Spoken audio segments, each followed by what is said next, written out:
अस्सलाम वालेकुम दोस्तों, मैं हूं वसीम और आप देख रहे हैं आर्ट बॉय। अच्छा, मार्केट में खबरें आ रही हैं कि बिटकॉइन जो है वो दोबारा एक बार बिटवीन 91,500 टू 88,600 क्रैश करने लगा है। ऐसा लोग क्यों कह रहे हैं? क्योंकि यहाँ पर एक एफवीजी बना हुआ है। अगर आप देखें और से तो यहाँ एक एफवीजी, लेकिन लेकिन लेकिन मेरे दोस्तों, बीटीसी की जो ये मूव है इसको पैराबोलिक कहते हैं। ठीक है, ये एक पैराबोलिक मूव है। और पैराबोलिक मूव जो होती है, लाजमी नहीं है कि वो हर एफवीजी का इंड्यूसमेंट करने वापस आएगी। क्योंकि अगर आप ऊपर वाला ये एफवीजी देखें तो इसकी इंड्यूसमेंट हो चुकी है। ठीक हो गया, 2 बार मार्केट इस वाले एफवीजी में आई है और यहाँ एक स्ट्रॉन्ग बाइंग जोन बना हुआ और यहाँ से बार बार रिजेक्शन आ रही है। और मार्केट के अंदर लोग ऐसा क्यों बोल रहे हैं? ये नीचे वाला जो एफवीजी है इसकी वजह से कि मार्केट यहां तक आने लगी है। लेकिन दोस्तों, बात यह है कि वो सारे जो हैं उन ठीक है, हर कोई मास्टरी रखता है अपनी ट्रेडिंग में, हर कोई मास्टर है। लेकिन एक चीज होती है एक्सपीरियंस। अब जैसे मेरा 10 साल का एक्सपीरियंस है, 10 साल के एक्सपीरियंस में मैंने ये देखा है कि जो पैराबोलिक मूव होती है ना, वो किसी भी एफवीजी की रिस्पेक्ट नहीं करेगी। ठीक हो गया, किसी भी एफवीजी की लाजमी नहीं है कि वो हर एफवीजी की इंड्यूसमेंट करने आएगी मार्केट।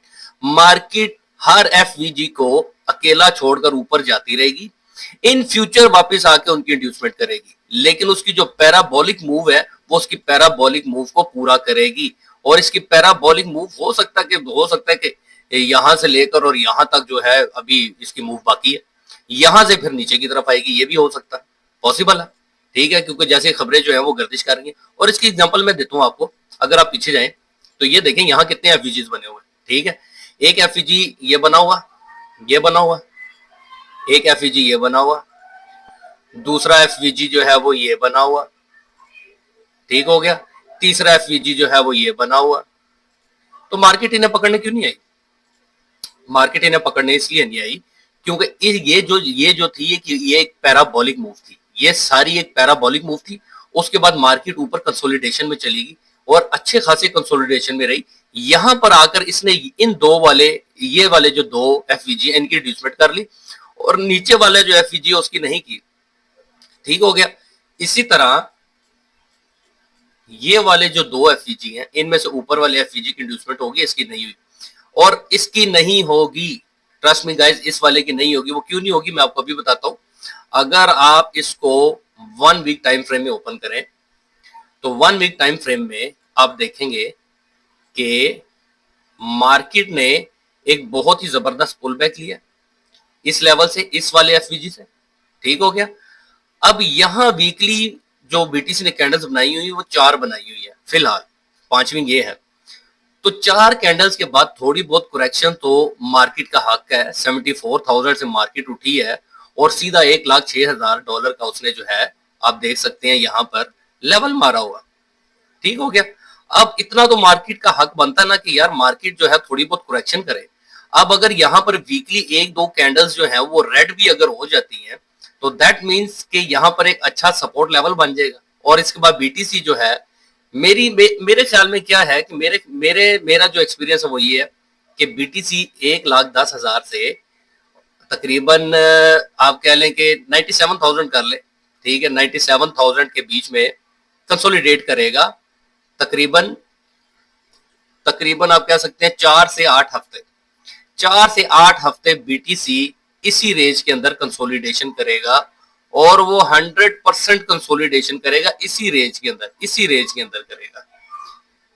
तो यहाँ पर जो लोग आपको मार्केट में कह रहे हैं कि बीटीसी डिप करने लगा है, बीटीसी जो है वो बिलो 90 जाने लगा, बिलो 88 जाने लगा, उनकी बातें मत सुने। वो बिल्कुल इमेच्योर जो है वो ट्रेडर्स हैं। उन्हें किसी को 1 साल हुआ है, किसी को 2 साल हुए हैं, किसी को 3 साल हुए हैं। अगर आपको मैं एक और चीज दिखाता हूँ। आप अगर 1 मंथ के टाइम फ्रेम में जाए, यहाँ पे 1 मंथ के टाइम फ्रेम में, तो ये जो कैंडल है ना, ये वाली कैंडल है जहां से 74 से बीटीसी ने एक पुल बैक लिया था। ठीक हो गया, ये वाली जो इसकी कैंडल है, ये वाली जो इसकी कैंडल है, ये वाली, ठीक है, यहां से बीटीसी ने एक अच्छा पुल बैक लिया।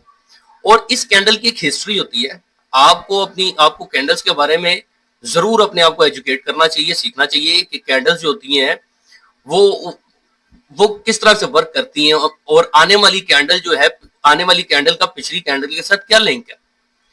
ठीक है, अब यहां से 74 से मूव बैक लिया, ठीक है, पुल बैक लिया, मार्केट ऊपर आ गई।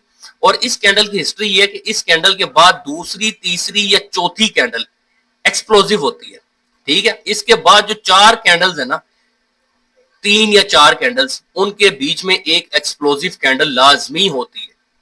ठीक है, और जब वो कैंडल निकलेगी, ये सारे जितने भी यहां ऊपर हमारे वो रेजिस्टेंस है ना इस टाइम, ये सारे ब्रेक हो जाएंगे और वो ऑल टाइम हाई सेट करेगी। और ऑल टाइम हाई कहां तक सेट हो सकता है, मे बी 150,000 तक भी सेट हो सकता है। अगर वो एक्सप्लोसिव मूव अपनी देती है तो 150,000 तक भी हो सकता है।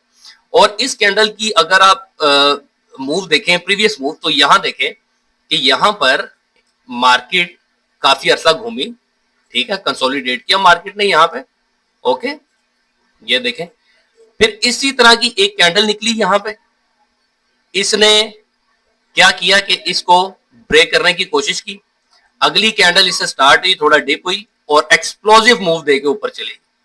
और अब जब मार्केट ऊपर चली गई है और उसने प्रीवियस एक बहुत लंबे टाइम से एक चैनल के अंदर मार्केट फंसी हुई थी, उसको ब्रेक किया, तो मेरी जान मार्केट का नीचे आना और उस एरिया को रीटेस्ट करना एक नॉर्मल सी बात होती है। ठीक है, अब रीटेस्ट करने के बाद का सिनेरियो क्या है, वो ये कैंडल है। और जैसा कि मैंने आपको बताया कि यहाँ पर एक एक्सप्लोसिव कैंडल निकली है, तो यहां पर भी एक एक्सप्लोसिव कैंडल जरूर निकलेगी। वो चाहे इस महीने निकला या चाहे अगले महीने की हो जाए या चाहे उससे अगले महीने की हो जाए। मार्केट का रिवर्स होने का चांस अभी नहीं है, ये मैं आपको बता रहा हूं। मार्केट का ऊपर जाने का चांस मोर देन 70% और नीचे आने का लेस देन 30% है।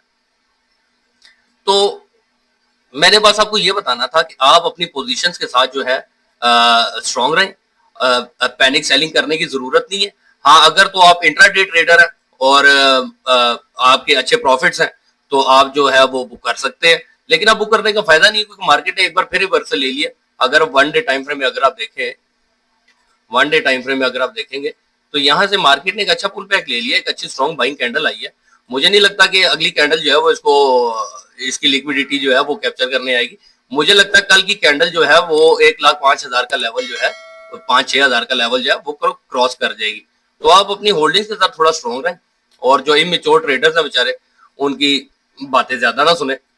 आप कैंडल्स को रीड करना सीखें, पैटर्न्स को रीड करना सीखें, चार्ट को रीड करना सीखें।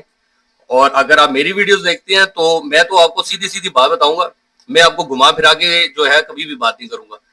तो मेरी नजर में बीटीसी जो है बुलिश है और बीटीसी 1,30,000 से लेकर 1,90,000 के बीच में इस साइकिल में जाएगा ही जाएगा। तो ये थी मेरी आज की वीडियो, उम्मीद करता हूँ आप लोगों को पसंद आई होगी। अगर वीडियो अच्छी लगी हो तो लाइक एंड शेयर कर दें और चैनल को सब्सक्राइब कर दें। मिलते हैं अगली वीडियो में, तब तक अल्लाह हाफिज।